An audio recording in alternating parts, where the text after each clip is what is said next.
Chickee from Les Chocolats De Chickee, and at the moment I am going to show you how to fill your mold full of, for me it's going to be white chocolate lemon curd ganache.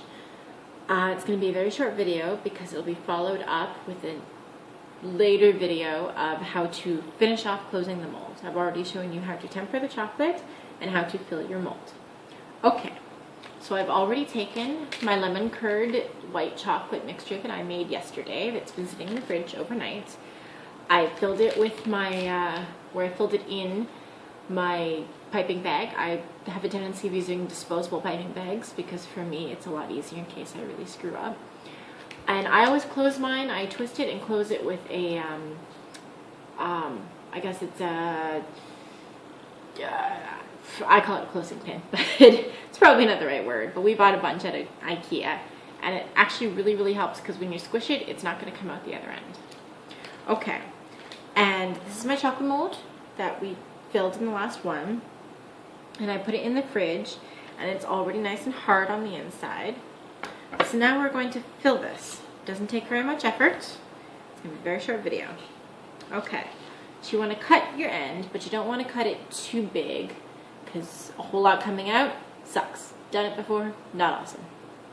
So you're going to cut a small hole. Make sure your plastic does not come anywhere near your chocolate. Nobody wants to get a bonbon that has some chocolate or has some plastic in it. That sucks a lot. Okay, so you're going to squeeze from about the middle because you don't want to squeeze too hard. Gently squeeze, and you fill 3/4 of your mold. You want to make sure that you leave a little bit of space in there to put your bottom on so that it has a decent bottom to sit on. And I'm going really slowly. Normally don't, but I will show you. Okay. So I have to kind of bang it down a little bit. So I want to make sure they get flush. There you go. I know that the focus is gonna suck butt right now, but it's okay. So there you go. Those are my first 5. And I'm gonna continue on and do this as quick as I can.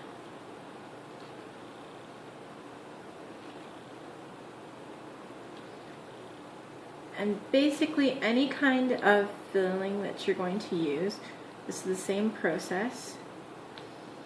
I find caramel is actually more liquidy, so it sometimes you might fill it a little too much and then you have to take some out, and caramel is a little easier for that one. This one's a little thicker, but it is lemon curd.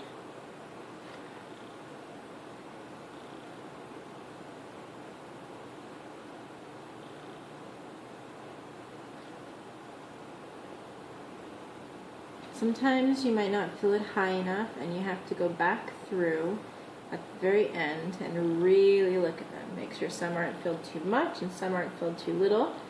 If they are filled too much, when you go to put your cover on, as they say in French, le couvre, it is going to leak out and then they're not going to close properly. And when you go to take it all out, it's going to stick, or it's going to completely crush on you. It's going to really suck. I've done it. Okay, so I'm going to just bang that around a little bit to make sure that they've gone flat. And then I'm going to do a quick check for some that might need a little bit more in them.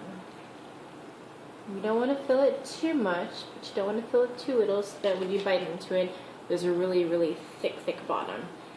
It's not going to be great, and if you were to, I don't know, like I've done, apply to a job using chocolates as your resume, it probably wouldn't, I mean, it would probably go well enough for you that your boss would know that you know how to make them. But as we learned in school, it's not great enough to be considered a master at it or fantastic. I think I filled mine as much as I would like to. Okay,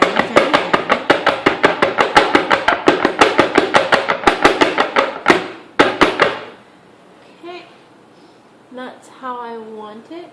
Oh, I see one that's still a problem. All right. And then this one, I don't think is going to need to sit nearly as long as some of them do. But basically when you put it in, you want it to have a crust on it. So you want to be able to touch it, and it doesn't do that. You don't want it to come out. You just want it to have a nice, they call it a crust. Basically you want to be able to touch it and it doesn't pull away from you, so that when you cover it, it's got a nice, I guess, buffer between it and the top chocolate that goes on top, just to be sure that it's not going to squish out on you. This one I'm not entirely sure if it's going to do it. I might put it in the fridge to speed up the process, because it is lemon curd and not a regular ganache, so it doesn't really dry so much out in the air. Okay, that is how to fill your chocolates. In any filling, as long as it's not a dipped truffle, any bonbons, this is how you will fill it. With pretty much anything that you use, it's the basic process. Until next time, when I show you how to cover the chocolate. Bye.